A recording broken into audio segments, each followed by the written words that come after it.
Alrighty, we are here with Candido and April Martini, the dynamic duo, Anne and April, co-founders of ForthRight People. We're already laughing during this introduction because this is a bit out of place for us. Longtime clients, friends, inspirations, football rivals, and today, special guest in the Wild Business Growth Podcast, which I mispronounced. Anne and April, thank you for joining. How are you doing today? Good. How you doing, Max? Yeah, we're good.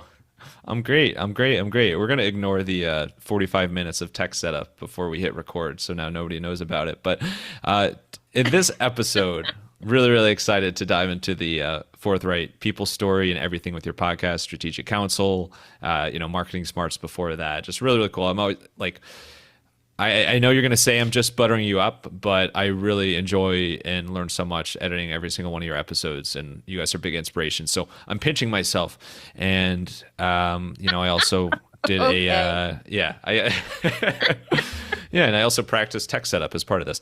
But before we get to kind of present day, I actually don't know this full story. Can one of you share like the first time that you locked eyes with each other from across the room and were like, I want to start a business with that person? That's not really how it went. It kind of was. It kind of was for me. It wasn't for April. I'll let her start because it starts with her year of taking every meeting. So I'll let her start. Yes. Yeah.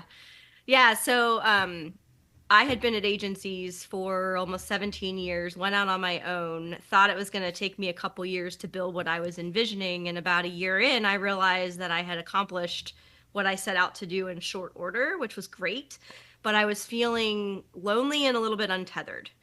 And I couldn't figure out why that was. So I didn't have a definite, like, oh, if I go do this, then I will not feel like this anymore. So I started out the second year of being in business alone saying that I would take any meeting that was put in front of me on this mission to figure out what I wanted to be doing beyond what I was currently doing in my own business. And so people learned this about me, and started sending people my way. And so Ann and I like to say through the 5 degrees of Kevin Bacon, we were connected. And the person who connected us to each other did so understanding that meeting with someone who worked at Procter and Gamble for 20 years was not going to be my cup of tea, but that since I had put this notice out there to the world saying that I was going to take any meeting that was put in front of me that year, I didn't have a choice. And so this was a new connection of mine through someone who I value very much. And again, it came kind of down the chain. And I was like, you gotta be kidding me. You're going to put me with a Procter and Gamble person, one who'd been there for 20 years and think that I'm going to have a successful meeting. And she was like, oh, no, no. I know that you said you're taking every meeting this year. And then in all seriousness, she was like, I met with you guys close together and you reminded me of each other, but also there was a lot of complementary skills. So I show up at this coffee shop. And I remember distinctly getting out of my car and being like, okay, this is going to be a waste of an hour. Here we go. And walking in and meeting with Anne. And what ended up happening, and then I'll let her pick up, was 3 hours of conversation, more alignment than I'd had with anyone in a while. And also, it was kind of the start of expanding my network, well, beyond my comfort zone for sure, but well outside of people that I knew and had been, talking to again or renewed relationships with. This was the start of something totally different and a whole new world as it ended up for Forthright People. So, but Anne's perspective was a little different than mine going into it. Yeah, for me, I'd been out of P&G probably for about a year, and I was doing my own thing as well, doing a lot of brand strategy work, but I my specialty is more in the execution. So what I was finding was I would do the brand strategy or the marketing strategy or the social strategy or whatever strategy was needed at the time for the client. But then trying to actually deliver it was not always meeting the expectation. So that really, for all of us who live in the marketing world, can just kind of probably feel the angst of like when you put together this beautiful, beautiful plan and then some other agency comes and butchers the whole thing. You're like, no, that's just not my product. That's not what I want to deliver. So I was out looking for another partner who would help or had more of the execution side. of the business. And I wanted it to be another woman because I thought a powerhouse of two females was going to be pretty unusual and very sellable. But I wasn't stuck that I needed a woman. But as April said, this it's a real true testament to the fact that when you invest time in actually meeting new people and just kind of seeing where it goes, you just never know where it's going to go. And it was literally 5 degrees separated that me and April came together through different people up to that one person that just kind of was like at the pinnacle. So I took the meeting happily. So I don't know why April was so apprehensive, but I was at the coffee shop first, and she walked in, and she had this really cute little outfit on that was like this like blue. No, I'm just kidding. We're not like at that level. But um, when she came in, I could tell she was actually a little apprehensive, and so we sat down, and I actually liked her almost immediately. So for me, it was a little bit of love at first sight. I was like, oh, I think I found my person. It took April a little bit longer. But what we did was we really took our time with it. And I think that's really important for people to hear because a lot of people, when they decide they want a partner, they want to jump right into it and they want to find the right person. They get really frustrated when they try to kind of date and stuff like that, other people, and it doesn't quite work out. And so there's a lot of that goes on. And me and April both have independent stories of that. But when you're trying to build that partnership, it's really important to take the time to see if you have similar philosophies when it comes to business, which we spent a lot of time talking. The 3 hour meeting became our thing. It's something we still do today, 5 hours or 5 hours, 5 years later. Sometimes the meetings can go 5 hours. We never run out of stuff to talk about, but it's still like the core of what we do every week is we get together, we share what's going on in our lives, we talk our business, we connect, and we make sure that we're still on the same page when it comes to philosophies, when it comes to approaches. And that's what was core, is that we really united on that part. And you both selflessly today have signed up for a 5 hour podcast recording. So it's like 5 hour everything. So thank you so much. You didn't know what you're getting into. I already committed 45 minutes trying to make the technology work. So it's now 4 hours and 25 minutes or 15 minutes. So there you go. Easy breezy. So let's get a little bit more present day ForthRight people. So appreciate you sharing the backstories, and you both clear. I mean, you could just hear it, like if somebody hearing like the first time hearing you speak, how great of a team you are. And like one of the things I always love partnering with you guys is that you both have a great sense of humor. And so it's like a lot of jokes and, making fun of April's dress. No, I'm just kidding. But like a lot of, but like, you can always joke around, and like you guys really like to make the work and the projects and the podcast a lot of fun. So that's always a blast. But ForthRight people, so like when you started having these 5 hour conversations with each other every second of the day, how did you start to craft together, like, all right, like if we're teaming up, if we're like officially becoming business partners, like what is going to be like our differentiator out there? Yeah, I mean, I can start on this piece and kind of pick up where Anne left off around the execution side of things, and then I can hand it over to cover of how we kind of got to where we are today. But like Anne said, the biggest thing, and for her, I think it was, a foregone conclusion that we were going to be partners. As the processor of the duo, it takes me longer to get there, and that also still continues today. So once we realized truly that we liked each other as people, one of the most natural ways for us to connect was the fact that we could do a lot more of the work itself with both of us together. And so from Anne's perspective, it was being able to build the strategies. And then I had a bunch of folks on my side that I had cultivated that worked on my behalf with my company that we have transitioned. And yes, there's new players now as the business has matured, but a lot of those folks still remain today. And we call them the practitioners of the work. What I never offered in my career, because from an agency standpoint, I mean, I jumped around to learn all the things I wanted to learn, but PR and communications kind of sits by itself.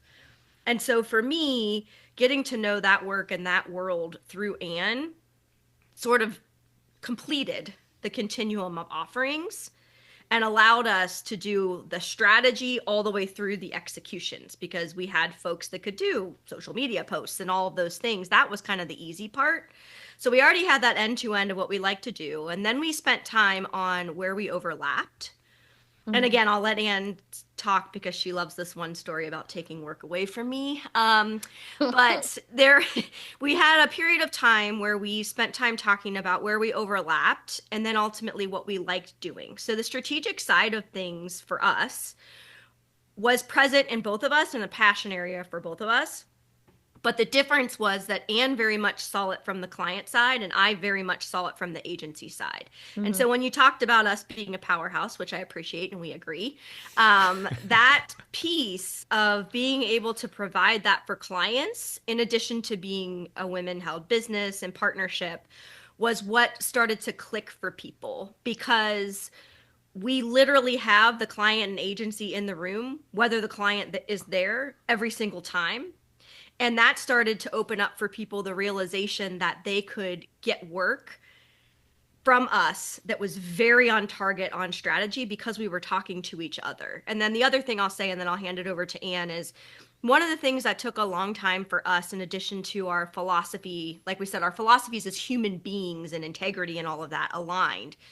But what to call the business was a big thing because we didn't want to be Candido and Martini, although that would have been really fun, in case one day it was going to live beyond us. And so the ForthRight People name took us a long time to get to, and we did the diligence that we do on behalf of our clients with that to get it just right. And the reason for that is because we say we're direct yet respectful, and we are a business about people. And so we vet clients that way from our standpoint, and we always say that that's what we're going to bring to them. So having that really forthright conversation with each other, two ways between the clients, but also between Anne and me, really led to that differentiation. And then we're 5 years in, so Anne can kind of take us on the journey beyond there, but that sort of sets the stage for things.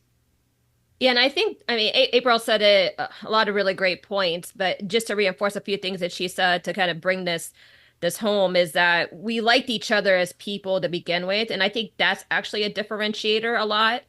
Yep. Because we do like each other and we respect each other. And I mean, even we disagree very much in a way that forwards the work so that we can be very transparent with each other and we know we're not taking it personally. And I think that's a really unique thing in business when we can set the egos aside a bit and do good work on behalf of our clients and be okay that it's coming from a different place that we wouldn't have normally thought it would come from. So as April like alluded to, there was two like really funny examples is that as April started to kind of take ownership for like the core piece of work that she traditionally take ownership for, I asked if I could try some of it, right? That wasn't traditionally my thing. I did more, like I said, marketing strategy, communications, PR work. And this happened to be brand stories. And she's like, yeah, try a few. What does it hurt? So I tried a few and we put them in front of the clients, and the clients were regularly picking mine over hers. And it was killing her. I mean, killing her to the point where she just like, fine, you do them then. I mean, but I mean, it is said kind of like that, but it was also said to the fact, like, you know, with the whole intention, and this I think is another big differentiating fact, is that we are really doing what's best for our clients, and we are the facilitators of the work, but we really appreciate the value each one of us brings, even if it wasn't a traditional skill or expectation of the world that we had before us. And so that was a really funny story. But then one other quick one, and then we'll let you talk, Max, because it is your podcast. No, we do not need that. Oh, okay. So we do agree on that. Okay. So then, like when we were talking to a client, and this was very early on, and we were speaking about what we do, and the client asked about communications and PR, and April's like, "Yeah, we don't do that," and I'm like, okay. So I just kind of let the conversation go, and then at the when I called her afterwards, I'm like, "Do you not want to do communications PR? Because that's what I did at P&G for 10 years of my life," and she's like, I totally forgot, you know? And so it was kind of like one of those things of like, oh, we have new capabilities. And so it takes a little while to kind of like work out the kinks too, which I think is really important for people to hear. But our differentiating factor is clear, is our transparency. It is our will to do really, really good work. And we're able to pull really talented individuals and agencies in order to deliver that work. Well, I appreciate you guys talking so long. It always takes me a long time to build up the courage to speak into a podcast microphone. And so I really appreciate that. But no, You'll get the hang of it after year 4 or 5. Don't worry, Max. exactly. Exactly. No, your business is such a cool combination of that. Like, I mean, I've always thought of it as like you clearly take, like the agency background and then the P&G background and then, other backgrounds on top of that and put it together. And like you guys obviously are a great team and have a great team around you. What I didn't realize until now is that sometimes you forget about each other's skills and you're like, oh yeah, we're good at that too. So it's a good reminder to leverage everywhere you've been in your career or areas of expertise that you can kind of flex your muscles on. And So knowing what you're not good at too, Max. Like April won't let me touch design, and she's not wrong there. no hesitation from April on that. We'll let that be. But all right, so now, and like over the past couple years, let's kind of focus in on. I want to hear from each of you. While I'm talking for the last time in this interview, what would you say is like the type of you don't need to get into specifics and like financials and all that, but like what's the type of project that you've done kind of recently that you're like this is why we do this. Like I love doing X type of work. Yes. And we haven't talked yet about the fact that we introduced ForthRight Business, but that's pretty foundational to the type of work that we're I both going think to talk about. you read my notes somehow because that's coming. So thanks. That's what we were going to do. You Yeah. can tell you guys are hosts, co-hosts as well. So go yeah, on. and I will. I mean, Carry on. I won't. Yes. So I mean, one of the things that I think is also really important, and we did a 10-part series, which you're well aware of, last spring through summer, Max, around what's happening with the creative agency world and what to do about it. And the thing that I have found really important throughout my career, and especially on the agency side, is staying ahead of the curve and being able to anticipate the challenges that are coming. But in addition to that, as business owners, for Anne and me, I think it's continuing to have things that we are really passionate about that fuel our desire to always be doing that really good work on behalf of clients. And so our model for working is coach, train, do. And that means we executive coach folks. We will train folks on how to be successful branders and marketers within organizations. And then we will do the traditional agency services that we've talked about up until this point, as I lose one of my headphones. And you guys are just so impromptu and cool as a cucumber. It's unbelievable. well, and as I'm sitting here talking, I realize my problem is I run in these beats, but I don't talk to people in them, and I definitely don't laugh. So that's why they keep falling out. Anyway, You're welcome. Therefore, that problem. But anyway, my point here to your question about the type of work, what I have found really keeps me going and is important is the coaching piece. And I love it both in a one-on-one setting, and I love it from an organizational development perspective across teams within the companies that we work for. And I'll get into the strategic planning. And again, you'll see how the maturation of our relationship and our skills have helped us solidify what we are on a much higher level really good at for our clients and provide additional value from that perspective. So as we continue to work together, and especially within the course of the past year, we've been doing a lot more work in the strategic planning and organizational development space, and our coaching book of clients has quadrupled. And so the natural progression, like Anne said, you put something out there and you decide to really go for it. I think we were working on some things that maybe weren't serving us. We spent last year shedding a lot of things that weren't good for us and refocused. And that's where ForthRight Business came into being. And where for me, I've been able to spend a disproportionate, in a really good way, amount of my time over, call it the past 6 to 8 months, doing that coaching in those different settings. Yeah, and just to kind of continue to pull on that thread, I think what April is really honing in on is the real need to pivot, and in some cases, both professionally and personally. I mean, we've been in business now, we're heading into our 5th year, so, and a couple of those were COVID. And so our business has never been the same. It's been a continued evolution of what we initially conceived, which is actually more of what we're doing now, but how we initially conceived it. But we're told we didn't have the credibility or the reputation to do what we wanted to go do, that which is more of the strategic business work and as well as the coaching at that moment. So we went with our bread and butter, which was the branding and marketing. And well, that'll always be the bread and butter of what we do to some extent, at least for the near future, because that's what people know us for. But the strategic business development and as well as the organizational development is definitely something that helps to provide a runway for that branding and marketing, and a runway that connects it and makes it a strategic choice versus something that people go do. And that was intentionally done for two reasons. One is we're seeing the marketing world being diluted by, I'll say diluted by things like AI, very novice-based consultants who think they understand marketing because they have a social media account. Um, Really, like, I mean, this is the honest goodness truth of it. So people who are really seasoned practitioners of it are getting undermined by these people and by technology that are saying, I can do it just as well, right? Or systems and processes and other things like that. So what the one thing that nobody can parallel me and April on is our expertise and our experiences. And that's really where the foundation of the business strategy comes from, the foundation of organizational development. We've done it, we've been there, we've seen it across multiple different industries. So that gives us a unique perspective that nobody else has, which again leads to that differentiating factor you were talking about before. And then personally, it's just kind of coming into our own with what we really, really like to do. So April mentioned the coaching.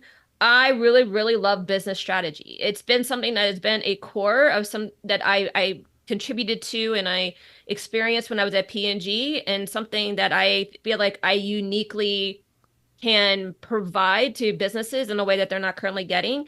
And by the way, when I was in P&G and I try to tell people what I think, they could, that didn't always get received well. These people pay me to tell them what I think. I mean, I can't get any better than that. I mean, you walk in and you're like, I think you're doing that wrong, and I think you're doing that wrong, very respectfully. And they're like, thank you. And I'm like, oh my, this is awesome. So it's like a personal and a professional pivot, I think, that has really led us to doing the work that we're really getting in a groove on, I think. Yeah, that word pivot, I think, comes up a lot in the entrepreneurship space, and with good reason, because you need, I mean, if you don't pivot, your business oftentimes will simply not survive. And I think you guys are like an amazing case study of, trying out new things and then going all in on something when like the time is right or when it's working. And so as I, brought up unprovoked, April, ForthRight Business. So you got forthright people, and I think what's really cool is like over the years, like you've added different dimensions, and maybe even could be considered like separate businesses as part of it. But there's ForthRight Business. I know we've done a lot of work, and you've done some amazing stuff with Forthright Women as well. Like there's kind of like under the Forthright umbrella, there's some really, really cool stuff there. So that's your story. But like as far as overall for any entrepreneur out there, like how do you know when it's actually like the right time to pivot and actually go all in on something? Well, that's a big question. You got 5 hours? Yeah, apparently I signed up for it. I'll start because, you don't always know, but me and April do planning sessions every year, and that's the time when we really sit. By the way, sorry to interrupt you, but that's another one of my questions. So this is just you guys know me too well. Yeah, you would think we do this too. I don't know. It's just kind of weird. Whew. But we do planning sessions every year where we get out of our space, because it's, especially since it's just me and April, and this is very true for a lot of entrepreneurs. You spend a lot of time in your business. I mean, me and April are our business 363 days of the year, but there's 365 days a year, right? Yeah, Yes. well, Okay, and just six making with sure you're leap going. year, but Okay. go on. Yeah. Okay, well, thank you. But like 2 Depends days if you a take year, leap day off. Go ahead. Sorry. we should. 2 or 3 days a year, we are out of that business for sure. Although we try to do it on a quarterly basis as well, on a smaller scale, that we really take a look and kind of really address, are we doing what we like to do? Are we making a difference in what we want to do? Are we generating impact? And are we making money? right? So there's other kind of questions in there, but those are like the core of what we sit and we evaluate. And because that's really important to your business when you're trying to make your business go. If you're sitting there grinding it out every single day and you're not liking what you're doing, you're not getting any satisfaction, you're not generating any impact, it's hard to feel a reason or a why to go on day to day, right? So it can't just all be about the money. It can't just be all about like, oh, I love what I do, when I get up every day, but I can't make ends meet. It all has to kind of come together. And so when it's not coming together, that's how when we know it's time to pivot, but it's not always easy. I mean, we're going to probably get into, so I won't preempt the fact that we shifted our podcast, our whole rebrand of our Yeah, you podcast guys just after 4 years. you guys just interview yourself. All right. Well, we thank you for initiating the interview and putting it on your platform. So please share it so that everybody can hear it. Okay, thank you. And give us a 5-star rating. Thank you. Thank you. Yes. But yeah, I think that is like a core of it, of like, you can't decide to pivot unless you're going to get out of your business and look on your business for a whole, like, more than a hot minute. And be able to look at it objectively and really realize that what somebody told us very recently in our last podcast with Jonathan Baker is that the business is not your baby. Mm-hmm. So you have to look at it like a business. And sometimes it's really important to cut ties because they could be dragging you down. They could be diluting your efforts. They could be frustrating you. They could be zapping all your money.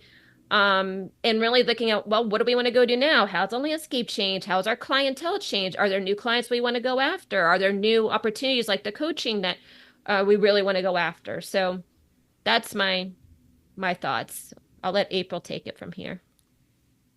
And I would say yes and to that, which we say, I feel like a lot. Wow, this is like a real life improv session. That's not this true. Is like Second City. We don't say yes and a lot. We say yes but a lot. But that's fair. Yes, but yes. That was a yes but in itself, and thank you. I was trying to be a little more positive, but I'll just go ahead and be forthright about it. Boom. Okay, yes, but yes to the planning and the getting out of the business. But the other thing that I think is complementary to that and equally important is the 3 hours we spend a week with each other. Yeah. And the reason I say that is because we don't wait for anything. And by the nature of who we are as people, we got really lucky. Ann and I are both really direct and we don't take things personally. And yes, we cultivate that in our organization and with our clients, but our personal brands sit in that. And yes, it's because we trust each other and all those things we talked about. But we make decisions like nobody's business in those meetings. And it's because we have made the choice to spend that 3 hours with each other every week. And I look back on COVID in specific, which obviously was huge, massive disruption for everybody. I don't think our business would have made it had we not set that foundation from the beginning, because I don't know how we could have been so aligned with each other when we couldn't sit in the same space. So we kept that up. We talked remotely, but I think about our start and the fact that those 3 hours a week were everything from 6 months to figure out if we really wanted to work together, to what does it look like, to, oh my gosh, now we're going through this crazy thing that the whole world is suffering from. And when I think about how to stay in front of things, it's making sure that you do that hard work and you continue to talk about it and you don't let things just sit. And I think the reason that we don't take things personally outside of it just being part of who we are is that we make it really objective to make change, create change, make decisions, do those pivots, and have the tough conversations about it so that it doesn't become this massive distraction for the business. And every time we shed something, and I mean, maybe we'll get in a little more about forthright women, maybe not, but we've shuttered that side of things. Mm-hmm. And it was because it was sucking the life and energy out of us. And we were pushing really hard for something that we were passionate about, but that we had to, at the end of the day, admit was not working, no matter how we tried to do it. Mm-hmm. So let's get to one of the things you've teased. And this is how we connected in the first place. By the way, shout out our mutual friend, and maybe mutual client, Sue Freck, who connected us in the first place, who was at Vesta, who sold that, I want to say, to Tint, and now is Meritage and EOS implementer, and she's just awesome. Anyway, shout out Sue. Thanks for listening. Yes. And podcasting. So this is how we cross paths in the first place. And you two are some of the best I've ever seen at, one, like creating a podcast and keeping it going for a long time and being so consistent with it and batching recordings. And now I'm realizing I'm just listing off a lot of things in a row already. But two, you, just like your business, like you've pivoted and evolved the podcast over the years. And so like it's always been, I think as you posted about it recently on LinkedIn, and it's always been like a main priority as far as marketing the podcasting, and it's always been great from a networking and like lead generation tool. But as far as the actual like in the podcast, in terms of what you're talking about, the types of conversations you have, who you're interviewing, like that's the type of thing that's changed over the years, and you've done some things different and experiment. So I think you're like great like role models in the podcasting space of like, yes, a podcast you want to keep consistent over the years, but that doesn't mean you have to do the exact same thing every episode. Like, for example, with marketing, you know, your podcast used to be called Marketing Smarts. You realized over time that we love marketing. We'll always love marketing, but we've kind of like, you know, drilled marketing, you know, like beat it to a pulp or pulse, or however that's said, over the years. And like, we know we have more expertise in addition to marketing that we can provide as far as business strategy goes. Hence the rebrand to Strategic Counsel by ForthRight Business. So amazing stuff. I guess overall, in terms of like how you think about the podcast as part of your business, can you just shed some light on like how you've been able to keep the podcast a big part of your business, and then like what's allowed you to get to literally at the time of this recording, like you're coming out with, you know, episode 360. What's allowed it to, besides an amazing producer, what's allowed the podcast to be such like a huge part of your business? Well, see, Max, I knew you would find a way to actually get some words in that kind of like even out all of the talking. So I thought that. I need like a 5-hour sip of water. That was a lot. Yeah. I mean, it's been a journey, right? Because podcasting, it's easy and it's not easy, right? It's easy to actually go do. It's not as easy to figure out how you want it to come to life, or what you want it to be about, or what you want people to take away from it. And there's very few people who get rich off of podcasting. Maybe you do, Max. Maybe you're all set and stuff like that. Scrooge McDuck over here, yeah, doing backstrokes. So you have to have a bigger why than I want to make money, or I want to have affiliate marketing based off of it. And so that's been over now. We've had the podcast for 4 years. We started it in COVID. Been a discussion again when you asked about how do you know when to pivot, that me and April continue to have. And frankly, we get to moments where we're just bored. I mean, we're not enjoying it anymore. And so do we cancel? Are we done?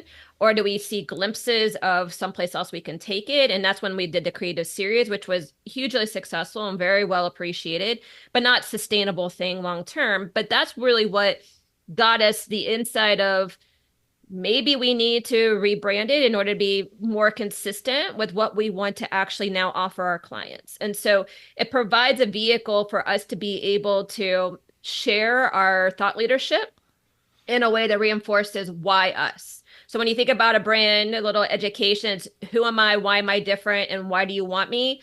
The podcast really exemplifies the why do you want me part, right? So it allows us to go through why we're credible, why we're reputable. It allows us to really showcase deep insight, or the strategic counsel we provide our clients, bringing in our network of people who are really, really smart and experts in their areas, which we may not be as strong in. And there's just a few that we're not as like really, really strong in, but there is a few. And so it's very complementary. And so when we go and we RFP, where people want us to RFP work, or we're trying to go to a new client, we share certain episodes. We're like, if you want to know what it's like to work with us, this is what it's like to work with us. This is what you can count on us for. And this is what you can expect: the transparency, the honesty, the in-depth expertise, the stories that really showcase the experience behind it. This is what you can get from us. That speaks volumes, way more volumes than a deck, right? Or even a presentation, an hour presentation. So that's been our why. It speaks on our behalf. It is our primary marketing channel, and it allows clients to understand who are Ann and April really, really, and am I going to like working with them? Yeah, and I would add number one, just a plug for our planning. If you don't believe us that it's worth it, that creative series came out of, I remembered specifically where we were in Red River Gorge hiking Yep. when we were like, we're making the decision to do this 10-part series because we were bored and we were trying to figure out something new to do. So that's the first thing I would say. And then the other thing is we also still hold true to our integrity as part of the podcast. And what I mean by that is we've said from the beginning that we want to give people actionable things to go and do following the podcast. Hmm. Now, I would say our audience has matured. We no longer really speak to any sort of 101 type language because we've learned, at least qualitatively and anecdotally, from people what they want to see. But our goal every single time is when somebody listens to one of our episodes, they're inspired to go do something immediately after it that creates action in their business. That is still the same. When we switched from marketing smarts, we just felt like we were hitting up against a wall every time, right? You said beat it to a bloody pulp. That's what it felt like. And so we needed to be able to broaden it, but also we felt like we'd been taking some liberties too. So back to that integrity, right? We pushed as far as we could to be inclusive of quote unquote marketing that maybe wasn't quite marketing. And a lot of the soft skill episodes start to get into that. So this was a point where this one to me was just, and Anne, I think, came to me about it. And we were both in this place where like, oh, I feel like we're phoning it in and we never wanted to do that. And it feels bored and we still are getting kudos, but we don't feel good about what we're producing. What do we need to do? And now I feel like it's been reinvigorated. And then you've heard us talk about how stuff comes to you, right? Number one, the guests we've been getting, which I don't know if people know this, but at a certain point when you're around long enough and you have enough episodes, people start promoting guests to you. The guests that we're getting are now in line with the Strategic Counsel podcast. That's number one. And then number two, the type of business from that standpoint has elevated. So we've had two situations just in the past month where people have come to us specifically for the strategic planning and the organizational development with the marketing in order to train their team to go and do it. So you can see how that, with us being intentional and leading through our integrity and what we think feels right, has allowed us to expand the business, the podcast, and everything's working together again in a really good way. Hmm. I'm fired. You got me fired up. My podcasting senses are tingling. You guys go about it just like the right, really, really good way, the right way. And last thing on podcasting before we move on to the segment that April has been dreading since this interview was conceived. True. What can one of you just hit on real quick for those who don't know, like your approach to recording and batching your recordings? Yeah, and actually it's evolved. So I'll tell a little story of Max Brandstetter. So we did get introduced at the very beginning when me and April were getting ready to kick off our podcast. And we weren't confident enough in ourselves to do it totally remotely and virtually. That would require us to use Max, even though we knew he was a superstar at the time. Wait, hold on. That's true. First of all, thank you. But second, why, when you said Max, it sounded so negative right there. And I should probably not be saying you in the third person, but the story would make sense if I kept saying you because they wouldn't know which you I'm talking about. Okay? Go on. But so we decided to actually do it in a studio for a very, actually, it was about a year, almost a year and a half, right? A year and a Yeah. half. Yeah, we did I it didn't get in any a sleep studio. that year. Yeah. Well, you got the benefit because then when we came back to you, you charged us twice as much as you would have if we had started with you a year and a half ago. So I think the joke's on us. Which is not the first time this has been brought up, but anyway. I may be a little bitter, but it's money very well spent. So we'll spend it all the time. I mean, so but yeah, so we did use the studio just because we wanted somebody to help us with the format and the structure and kind of keep us accountable to doing the batching, and that's what we do. So we schedule 4 episodes a month, and we do them 2 and 2, like a Monday, Tuesday, back to back. If we decide that we aren't going to do a full episode, and we've been resurrecting from our library some what we're calling classics, we'll do a new intro on those at that same time, or sometimes April will do those at a different time. So that's the really benefit of actually being and having done the podcast for several years now is that you can pull those episodes, and we pull those marketing episodes in to kind of supplement some of the other things that our listeners are asking us for, but we don't want to go and do a new episode on. So we do that. We do it through Zoom. And that's what we're doing this one on too. Thank you, technology. And it's been pretty easy, except for over, I don't know, we've been doing it for 3 years this way, and we've lost 2 episodes, but because we have the guest record too, we've been able to resurrect those. So pretty easy platform. And then Max, you listen to them, you clean them up, make us sound even better than we already do.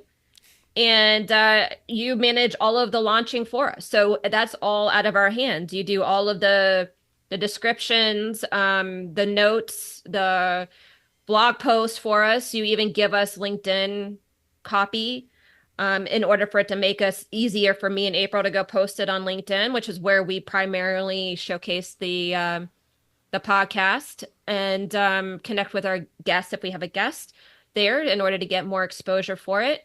Am I missing any of the details that you think it's important to articulate?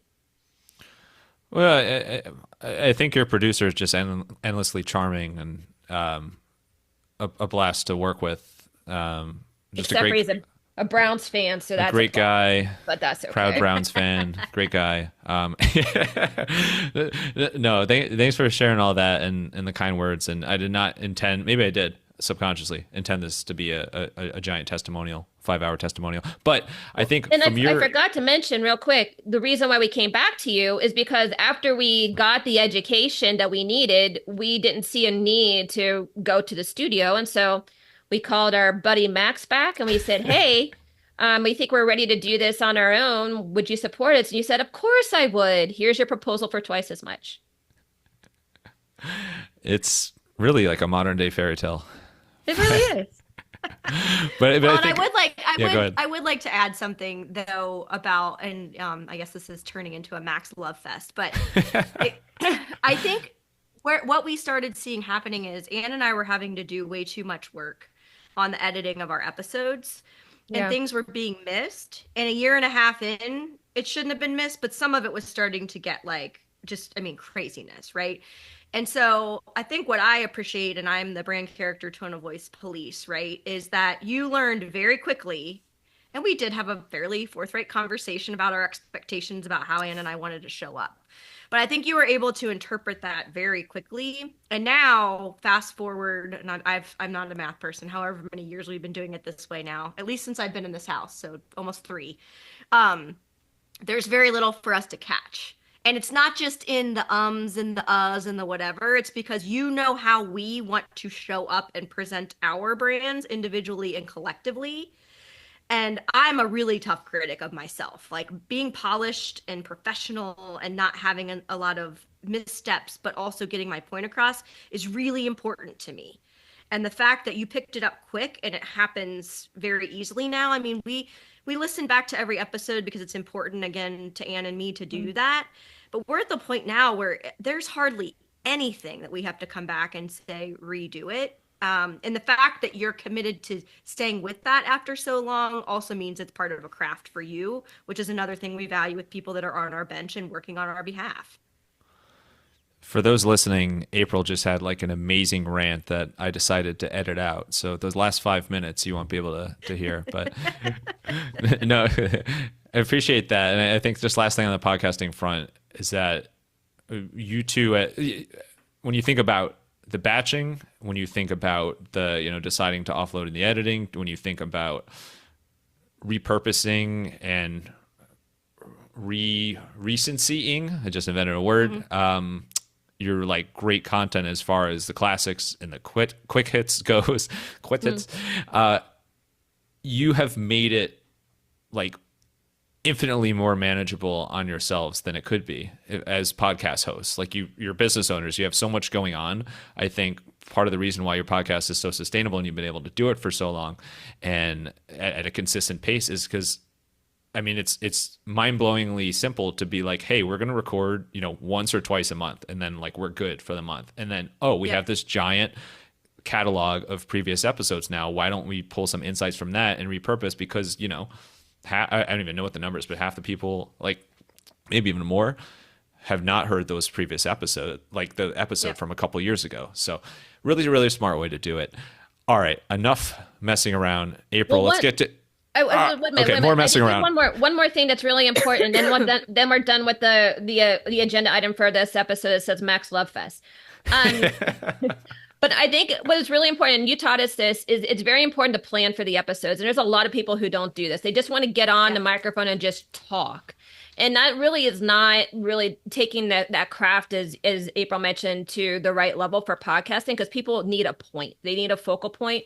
So me and April actually pre-screen personally all of our guests to make sure that we can align ahead of time what that focal point is going to be. And then we do draft we'll call it a discussion guide that articulates the questions, any key points that we want to make sure to get out there, both from our guest standpoint based on that pre-call, as well as from us, that we want to make sure that our listeners hear from us so that we can make sure, as April said, the episodes are tangible, they're impactful, you're getting something out of them, you're not wasting 45 minutes of your time where you're like, that's 45 minutes I won't get back. And it profiles our guests in a way that allows them to sell that episode to their clients, to their business, and they like to splice them down and use them for content. That's a really big success metric for us, is if they're using them and repurposing them for their own benefit, for their own marketing. So I think that was really important, just to state too that there is a process that should be honored in order to make sure that each episode is really meeting the intent and the objective for what you wanted to get out of it, or you want your listeners to get out of it. All right, I'm done now. Thank you. All right, so now enough messing around. Not that we've talked at all. April, I know you sent a note before this recording that you were extra nervous about this section. So this segment is a fan favorite. You got to love it or hate it. The unusual. So this doesn't have to tie to your business at all. You can if you want to, but pet peeves, quirks, weird talents. This is kind of just to learn more about you guys personally. And so I'm going to ask each of you to answer for yourselves. But if, like, for example, April's talking and you're like chomping at the bit, like, oh, she's missing a big one, feel free to jump it out with an answer. So anyway, we'll start with you, Anne. Okay. I just had to mess with you, April. Anne, what's a pet peeve you have? Something that just like grinds your gears, even though it's like small detail. But the song Zombie. The Cranberries? Yes, I hate this song with a passion, to the point whenever it comes on, I have to leave the room, and my friends think it's hysterical. And so every time it comes on for them, they have to point it out to me. But I can't stand the song. It's irritating in so many levels. Yeah, those Cranberry songs really just linger in your head. Oh, that's pretty funny. You got your dad joke in. Thank you. Left me. Your answer had me dead like a zombie. That was great. Interesting. All right, I'll never think of that song the same way, but I could see how that could be, stuck in your head pretty easily. All right, April, up to the plate. All right. What's a pet peeve you got? So I hate inefficiency, and I mean that in all ways. And you haven't jumped off this interview yet. No, I haven't. But where it really shows up is traffic jams. And I do not like to waste time sitting in the car, to the point that I actually decided to leave a job. It was the cherry on top, but I was driving from from Cincinnati downtown to Dayton every day. And I sat within visibility of my condo for 3 hours in a traffic jam. And I literally started my exit strategy after that. I was like, I'm going to lose my mind. So. That's a great answer. I actually love traffic. It's my favorite part of the day, the commute. All right. We'll stick with you, April. What's a quirk you have? Like and maybe Anne can answer this, but for you, April, what's like a quirk, like something about your personality that your business partner, your family, kids, friends, somebody calls you out for, but like it's who you are? I don't know personality, but one of the things about me is I'm a sleepwalker. And that's Ah, attributed to the fact that my brain like never shuts off, which is a personality trait of mine. I would have guessed And sleep runner based on your yeah. daytime activities. Yeah. Well, I think I was trying that in the instance that I sleptwalked down a set of stairs at a 45-degree angle and Oh shattered my no. humerus, and my face went through the drywall Oh my and I broke God. some ribs. So that was 2010, early 2010. And knock on all the things, whenever I bring up sleepwalking, I feel like I have to retrain my brain that I don't want to do that anymore. I Do haven't you done it in a long do time. you put up like do you not this is going to come across like I'm making fun of you in a really mean way, but I'm hoping it doesn't. Do you put up like, like baby gates or like like railings, like something to prevent that's no joke, the flight of stairs. So that's a really very informed question for you to ask me Thank you. because we did have to do that. So the one thing about sleepwalking is you can do all the same things that you can do when you're awake. So that's why people drive cars and all that kind of stuff. So for me, we put an extra large dog gate at the top. That was at our old condo, so we don't have that here, at the top of the stairs. And the reason for it, it was drilled into the studs.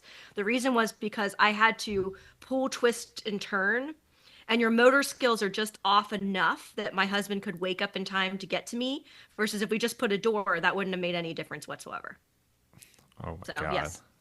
Yeah, that's good. You got to take it seriously. How about you, Anne? What's a quirk? Or a quirk for you, not a quirk in general. Or, I mean, I find that I'm struggling. Maybe April will know better than I do because I don't know. I was more concentrating on the weird talent. I couldn't think of Oh, we're one gonna for a skip that quirk. question. No, I'm just kidding. Oh no. No, but Um, all yeah. right, April. So what's something a little quirky, a quirky in a loving way that Anne does that you call her out for? So Anne, a quirky thing about Anne is she's blingy, but not in the shiny way. Oh, Blingy, Like but so not shy. so yeah, so for example, red is her power color. And so she has a bag and a wallet and a red leathered coat, I I do. believe. I do. Um, And so Red there's a lot of, Jordans. yeah, red Jordans. I was gonna Yeah. go there. So Yeah. red is her color. And also like she'll do some adventurous things nail wise that I won't do. Like I don't do the like super ultra shiny chromy nails. We both are big on getting our nails done on a regular basis because we feel polished. But yeah, she has a certain bling, but it's not like, oh, she's covered in glitter. It's like hers is the red or the chrome nails or like something that is just a little extra. How about that? Oh, I like that one. Yeah, powerful and Thanks, blingy. April. All right, Anne. What's a weird talent, otherwise known as party trick, but I like the term weird talent. Okay, I have two. So one, I'll start with the one that is a little bit more tamer, which I am like a expert jigsaw puzzler. Hmm. That's true. Yep. So I can do the more pieces, the better. I do them without looking at the cover, and I do them based on color blocking. So I don't even do the border first. Oh my God. Yeah, So that's expert. and I thought that I was gonna maybe I could do it a YouTube video, and I'm like, oh, I don't think people would like actually want to do that. But then I found a gazillion people who actually do YouTube videos of themselves doing jigsaw puzzles, and they get a lot of views. So I have it. That's like my backup plan, just in case. But When forthright it's people goes to shit, you're gonna become a YouTube puzzler. puzzler. Got it. Yes, that's my backup plan. So I have two different size puzzle boards. I mean, yeah, I go in like the whole 9 yards, and I can do them for hours. Like I can sit in just like for 4 to 5 hours straight. So that's one. The other one that's a little bit more interesting is that I love the Bosu ball. Have you guys are you familiar with the Bosu ball, Max? So it's one No. has like a platform and then it's kind of like a blue, kind of like a puffy ball on the other half, and it's like a balancing Oh ball. yeah, yeah, yeah. Yeah, I've seen that Yeah. at the gym before. Yeah, yeah. Yeah, so I can do all kinds of fancy tricks on the Bosu ball, including yoga poses, like crow and like side planks and stuff like that, all the way up to like, standing balancing poses on Bosu balls. So that's kind of like my party trick at the gym when I'm feeling like, hey, you want to see a 49-year-old woman, do something different? So it gets a few looks. Awesome, Bosu ball, and I learned a new word, a new ball. All right, April, what's a weird talent you have? Um, so I don't know that it's a talent, but people perceive it as an obsession rather, is how many years I've actually been a runner, and the fact that I didn't pick that up until I was an adult. So it wasn't until college that I actually became a runner. And where it's not, I wouldn't call it a talent, but where the obsession comes in is like, I just recently bought yak tracks to be able to run on the ice on the trail behind my house because I refuse to miss days to do it. Now, I will say that that is partially mental health and also physical health, probably more mental health of being outside and doing all that. But people think I'm completely insane when I tell them that I do things like that. Other talents, I love vocabulary, like really, really love words.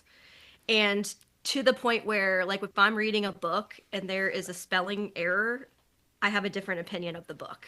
Like, it is like a really deep rooted obsession. And to your point about like, what does something your family knows or whatever, like my husband and sister will often be like, can you use words that the rest of us will understand? And it's usually when I'm starting to get going about business or something that I'm really excited about, all these words explode from my mouth that, those around me are like, that's dorky, and also stop showing off. And I got one too. She's really good at chalk art on the pavement. Oh, yeah, yeah. She's really good at it. I mean, really good at it. So people see it in front of your house and they think they're like, wow, your kids are so talented, and they're like, oh no, that was just me messing around with the sidewalk. Well, no, chalk. what I say is, thank God I spent all those tens of thousands of dollars going to a prestigious design school to be able to draw chalk on the concrete. I mean, it's really good Somebody's though. gotta do It's it, really yeah. good. I mean, it's big too. It's not just even like little chalk art. I mean, she could do big things. It's all proportion. I mean, most people like kind of do the big circle and they're standing and, they kind of get off at the end. Not April's. April's is all perfect. So I don't know if she like washes it down and starts it again, but I mean. Nope. Wow. Well, you braved it. We're going to wrap up with a super quick rapid fire Q&A. So just jump out answers. Jump out answers. That sounds right. Shout out answers when it goes quick. You guys ready for it? Yep. Because we need to end this before I just can't complete a single sentence. It's happening. All right, let's get wild. Skyline Chili, yay or nay? No. No. Oh, and you guys live I in worked Cincy. there Wow. and I'm from here. Oh, you I worked will there. Eat the black, I'll eat the black beans and rice, but after working there and smelling like that, no. All right. If you could only have one specific type of alcoholic beverage, a glass for the Red rest wine. of your life. Red wine. How about Red you, wine. Ann? I would probably say margaritas. Oh, okay. Not martinis? Sorry, I couldn't resist. All right, and the last one. Last one, and I think you might have even asked me or one of your guests this before. It's a really, really good question. And if not, I'm just complimenting my own question. Who would you pick as the actresses to play April Martini and Anne Candido in the ForthRight People movie? Oh my God. Oh my. Wow. So interestingly, growing up, people used to say that I looked like Sarah Michelle Gellar, which I never saw. Yeah. I haven't heard her name. Yeah, She's gone. That shows my age. She's I probably gone. wouldn't pick her. She's not on the making the rounds in that way anymore. Who would I cast for myself? Well, I think I have mine because I go with the other Anne. I'd say Anne Hathaway. Oh, Oh, duh. That's a really good one. I love know. her so much. I mean, so I can't pick for myself, but the one person on the other side of that, and I immediately went to Devil Wears Prada out of my head because it's one of my favorite movies. Meryl Streep is like, if I could go back in time, it would be a huge compliment to have her play me. Like, I just Yeah. have so much respect for that woman.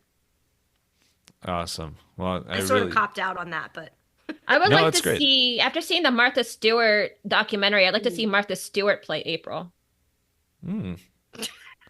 Interesting. Uh-oh. This is a fun. Depends how much you want to dive into that one. say But more about that. What does that mean? I We're going just off the think rails. I just think you kind of both have like that same kind of like little like truth-telling way about you. So I think she'd be able to capture who you are pretty easily because I think it would come naturally. And not in a bad way. That is totally not a like a put down whatsoever. That is a total compliment in what she's been able to achieve and all that kind of stuff. So I did have a totally newfound respect and just admiration for her after that documentary. So yeah. now we're giving props for that, but I have a whole new lens on her, and man, she has some one-liners. So I appreciate that. Yeah. But Well, she's not as funny. April's not as funny as I am, so she'd have to probably tone that down a little. No, and I mean one-liners like in the way that you said of like just putting a point on it and being like, look, this is a Yes. thing nobody else is going to say. Here you go. I'll say it. Yeah. That is April's true. really good at that. And it gets me in trouble. well, in the spirit of Forthright, thank you both so much for doing this. This is awesome. I learned a ton about you. I know audience is absolutely going to love it as well. And you know, like how much I love partnering with you guys and working on your podcasts, and it's a ton of fun every week. So, in the spirit of that, thank you guys so much for coming on and being willing to do this hot seat, the unusual hot seat. And I know if anybody wants to learn more about your business, they can do so at forthright-people.com. And then you want to shout out ForthRight Business as well? You can get to For your- Forthright Business through Forthright People. Yeah, so they can Perfect. find out about us there.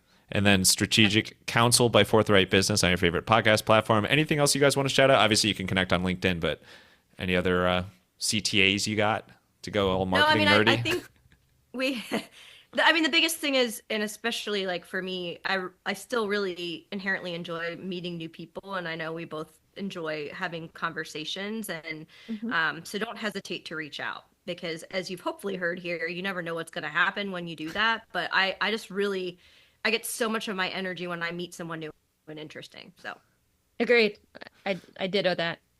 Perfect. Last thing, final thoughts. It could be just a few words of advice, whatever you want. Send us home here.